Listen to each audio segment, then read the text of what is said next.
Case हैं क्योंकि जो केस वापस लेने का जो प्रोसीजर है, उसमें यह है कि पुलिस जो उसमें कैंसलेशन रिपोर्ट पेश कर सकती है और उसके बाद वो मजिस्ट्रेट की पावर होती है कि वो कैंसलेशन रिपोर्ट को एक्सेप्ट करे या जो है उसको रिजेक्ट कर दे।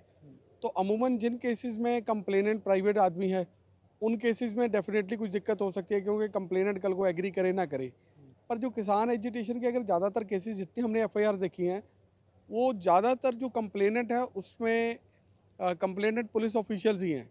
तो इसलिए मुझे लगता है कि इनको वापस लेने में कोई लंबी चौड़ी दिक्कत नहीं आएगी सरकार को, क्योंकि वो कंप्लेनेंट है वो ऑब्जेक्ट ही नहीं करेगा इसको।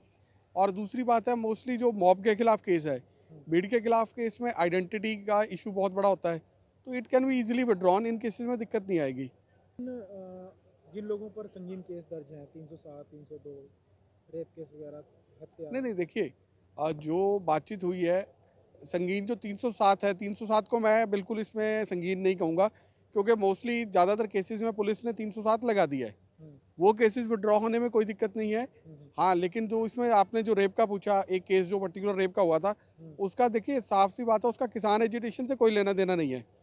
तो मुझे नहीं लगता कि बल्कि किसान, अगर आपको ध्यान हो तो उस किसान जो एजिटेशन के लोग हैं, उन्होंने उस परिवार का जो है सब समर्थन किया था, तो मुझे नहीं लगता कि वो केस वापस होंगे और ना ही वो केस वापस होने चाहिए।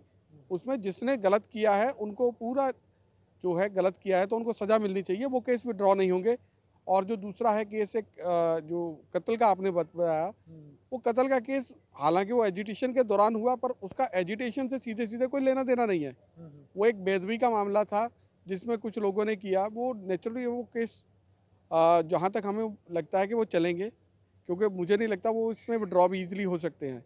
देखिए, जो अगर कैंसलेशन रिपोर्ट जब पेश होती है किसी भी केस में, तो जज साहब के पास तीन वो फैसले कर सकते हैं। पहला, वो पुलिस को केस जो है दोबारा जांच के लिए वापस भिजवा सकते हैं। दूसरा उसको है, वो उसको मंजूर कर सकते हैं। और तीसरा एक और जज साहब के पास पावर है कि वो उसी को चालान मान के जो है केस शुरू कर सकते हैं, पार्टीज़ को समन कर सकते हैं। जैसे हत्याकांड हुआ था, श्रुति हत्याकांड में आपको याद होगा कि सीबीआई ने क्लोजर रिपोर्ट पेश कर दी थी, लेकिन जज साहब ने उसको मंजूर नहीं किया, सीबीआई कोर्ट ने, और जो है श्रुति के पेरेंट्स को दोनों को समन कर लिया था। तो ये कोर्ट के पास पावर होती है, जो अगर कोर्ट को लगे कि जो मटेरियल ऑन रिकॉर्ड है उससे साबित होता है कि जो एक दोषी पुलिस ने उनको निर्दोष डिक्लेयर किया है, वो दोषी साबित होते हैं प्राइमा फेशिया, तो कोर्ट उनको समन कर सकती है। पर मुझे नहीं लगता कि इन केसों में ऐसा कुछ होगा। ऐसा मुश्किल है, क्योंकि ये भीड़ वाले केस हैं, मॉब वाले केस में इवन ट्रायल में सज़ा होना बहुत मुश्किल हो जाता है।